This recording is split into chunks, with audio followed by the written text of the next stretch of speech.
मैंने कभी सोचा भी नहीं था, सपने में भी नहीं सोचा था। इतना सच है जैसे कि आपको मैं देख रहा हूँ और सुन रहा हूँ और आप मुझे देख रहे हैं, सुन रहे हैं, ये उतना ही सच है। ये फ़ोन मुझे आता है अक्टूबर का लास्ट वीक था और मुझे एक फ़ोन आया, Mushtaq sir how are you, कैसे हैं आप? तो मैं अच्छा हूँ। कौन बोल रहा है? राहुल सैनी बोल रहा हूँ सर, पहचाना? नोएडा में मिले थे। अब सर मैं हकीकत बता रहा हूँ और नोएडा में मुझे हाँ कहना पड़ता है, ये हकीकत है। और मैं क्या, मैं सारे लोग ऐसे बोले हाँ हाँ हाँ, हम लोग बोलते हैं ना हाँ हाँ हाँ, या हाँ हाँ पहचान। अब इसके अलावा आप क्या बोलेंगे? हाँ बोलिए बोलिए, क्या बात है? सर एक हमारा एक अवार्ड शो है, हमको अवार्ड देना है, लोगों को सम्मानित करना है, उन लोगों को जिन्होंने अपने अपने फील्ड में ऐसा ऐसा काम है। उसमें डॉक्टर्स भी हैं, उसमें आर्मी पर्सनस भी हैं, कुछ खिलाड़ी भी हैं, तो ऐसे ऐसे ऐसे हैं जो अब बुज़ुर्ग हो गए हैं, तो हम उनको सम्मानित करना चाहते हैं। मैंने कहा चलो ठीक है ठीक है ठीक है। मैंने कहा कितने कितने लोगों को कम करना पड़ेगा? सर ऐसे ज़्यादा कुछ नहीं सर, कम से 25-30 लोग होंगे हैं, और एक छोटा सा गेट टुगेदर है सर, ये होगा, आपको आना है। मैंने कहा यार देखो ये बताओ तुम्हारा बजट क्या है?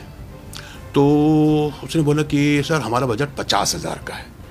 नहीं यार, मैंने कहा ये 50,000 तो कम है। वो मैंने कहा कम से कम 1 लाख रुपए होना चाहिए।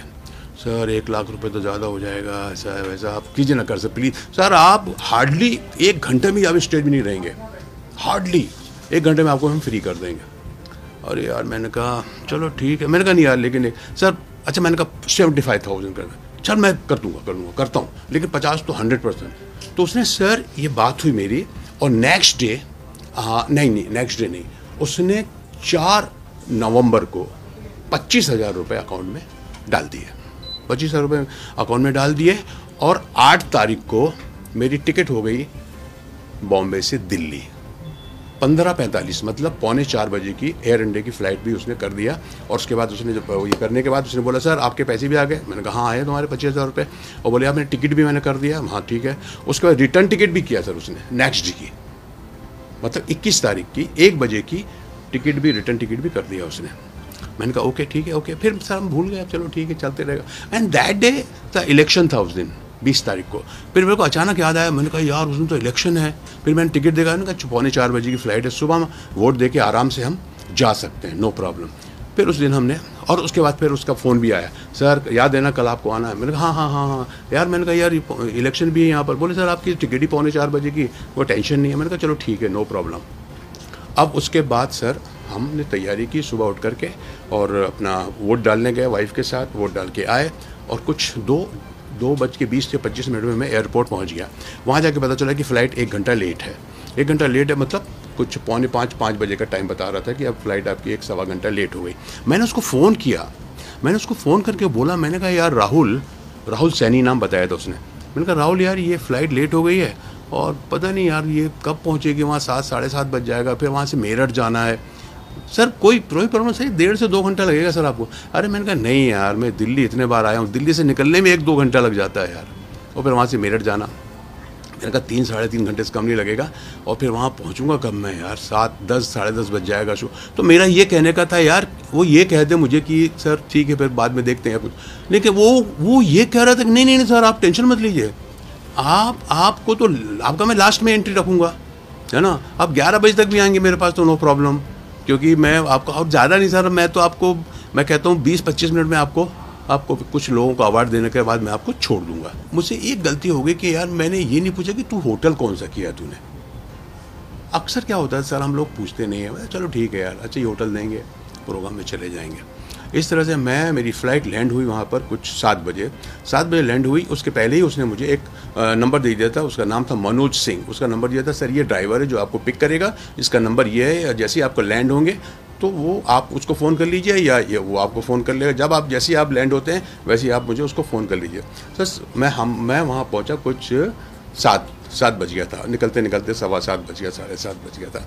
फिर मैंने उसको कहा कि मैं आ गया हूँ। फिर उसका भी देखा, मैं बात करते करते मैं बाहर से गेट से निकल रहा हूँ, और उसने हाथ हिलाया कि सर मैं यहाँ पर हूँ। बोले ये गाड़ी जो है ना, ये आपको जैन सिकंजी स्टॉल तक लेके जाएगी। उस मतलब वहाँ है क्या शो? मैंने नहीं बोले वहाँ तक लेके जाएगी, वहाँ से आपको दूसरी गाड़ी पिक करेगी। तो मैंने, अच्छा वहाँ भी मेरे को कुछ शक नहीं हुआ सर, फ्रैंकली स्पीकिंग होता है कई बार। मैंने कहा क्यों यार ये गाड़ी क्यों नहीं? बोले सर वो गाड़ी वहीं तक हमको मिली है, मैं अपनी गाड़ी भेजने वाला था लेकिन मेरी गाड़ी ख़राब थी, तो वो मैं भेज नहीं पाया, लेकिन अब मेरी गाड़ी ठीक हो गई है। तो ये गाड़ी मेरे को वहीं तक मिली। उसने कहा सर मैं इसके आगे नहीं जा पाऊंगा, तो वहीं तक हमने इसको हायर की है। वहाँ से दूसरी गाड़ी आएगी, ऑलरेडी आपके पहुँचने के पहले वो गाड़ी तैयार रहेगी, वो आपको पिक करेगी और मेरा बंदा जो है ना वो आपको ड्राइवर लेकर के आ जाएगा। और सर गाड़ी रुकी, और गाड़ी रुकी, जैसी गाड़ी रुकी ठाक एक राइट से लेफ्ट से 2 आदमी ठाक से आए और ये गन। I was shocked. क्या भाई क्या हुआ, क्या हुआ? चुप, आवाज नहीं निकालना नहीं तो चल जाएगी। अरे मैंने कहा क्या मजाक, मुझे लग रहा है मजाक हो रहा है, मुझे लगा क्या कर रहे हैं। अब देखिए साहब, वो जो बीच वाली सीट जहां मैं बैठा था ऑलरेडी एक आदमी बैठा था, अब इधर से एक आदमी और आ गया, इधर आदमी 2 आदमी, अब यहाँ 4 हो गए। 4 के बीच में हम 2 हैं अंदर। अब वो मैंने कहा यार ये क्या कर, चुप, बिल्कुल चलो। गाड़ी चलने लगी। गाड़ी जब थोड़ी देर चली ना, तो वो जो बंदा था जो शिकंजी से मेरे साथ बैठा हुआ था, बोलता 1 मिनट रुक रुक रुक रुक रुक रुक रुक। वो उसको उन्होंने निकलने दिया और मेरे को दबोच लिया, तो वो बंदा उतर गया। अब हम लोग जो है, मैं बीच में हूँ और इधर ये है, इधर ये है। सामने वही ड्राइवर जो वहाँ से दिल्ली से लेके आया था, सिर्फ गाड़ी चेंज किया और वो आदमी। इस तरह से हम लोग वहाँ से चले। वहाँ से चलने के बाद सर उन्होंने मेरे को चलते रहे और कुछ देर के बाद उन्होंने मेरे को चादर डाल दिया और बोल तुम सो जाओ यहाँ पे, बिल्कुल सो जाओ, नीचे हो जाओ, कुछ मत करो। मैंने कहा बस बात नहीं करो बस। मैंने देखा एक 10 बाई 10 का रूम था जो चारों तरफ से बंद था और मेरे सामने कम से कम 6 बंदे थे। मैंने कहा क्या चाहते हो आप लोग? बोले चाहना क्या है, बस पैसा चाहिए, 1 करोड़ की डिमांड कर दी। और वो ट्राई कर रहे थे कि पैसा कैसे आएगा। वो एक आदमी जो था, जो थोड़ा बहुत जानकार था इसका, बाकी लोग तो सब मुझे ऐसे ही लग रहे थे। एक था, बोले यार तेरा पैसा कैसे निकलेगा, ये तो ऐसा तो निकलेगा। उनका ये था कि कैसे पैसे आए जो हमारे नाम पे ट्रांसफ़र ना हो, कहीं कैसे किसके कैसे क्या करे, तू कैश कर। पता नहीं कहाँ से हिम्मत आई, पता नहीं। बस उठा मैं,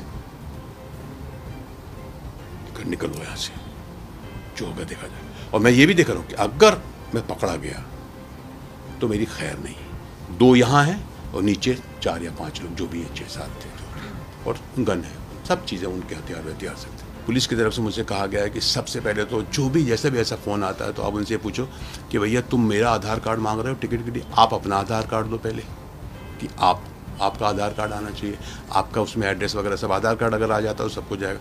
ये जो प्रोग्राम है ये कहाँ कर रहे हो आप? तो बोले कि साहब ये प्रोग्राम हो रहा है यहाँ, आप उनका एड्रेस दीजिए, उनका पता दीजिए। उसके बाद अगर हो सके, और बल्कि करना चाहिए कि उस एरिए के पुलिस स्टेशन में आपको इन्फॉर्म करना चाहिए कि साहब यहाँ ऐसा एक शो हो रहा है, मुझे बुलाया जा रहा है, मैं वहाँ पर आ रहा हूँ। ये होना बहुत ज़रूरी है। और अगर हो सके और पॉसिबल हो सके तो अगर आप इस तरह के प्रोग्राम में जा रहे हो मेरे साथियों, तो ये कोशिश करो कि आप जब एयरपोर्ट में जाते हो तो आप उनकी गाड़ी में मत जाइए। उनको ये बोलो कि भैया मेरा वहाँ पे दोस्त है, या मैं ओला करके आ जाऊँगा या कुछ भी करके आ जाऊँगा, जो भी उसका पेमेंट होगा, जो भी उसका बिल बनेगा, मीटर होगा, वो आप दे देना। और मुझे होटल का बता दीजिए और होटल का पता लीजिए, क्योंकि आपको डेफिनेटली होटल देते हैं, हर कोई देता है होटल का मुझे पता बताइए। होटल में हो सके तो उसका नंबर भी मिल जाएगा आपको। उस होटल के वाले को फ़ोन कीजिए क्या मेरे नाम का इस तरह का रूम कुछ बुक है या नहीं है। और जैसा कि मैंने कहा कि आप एयरपोर्ट से उतरने के बाद आप अपने ही कैब पे जाइए वहाँ पर अगर हो सके तो। और कोशिश कीजिए कि सबसे पहली कोशिश कीजिए कि जो बंदा आपको बुला रहा है आप उसको कितना जानते हैं।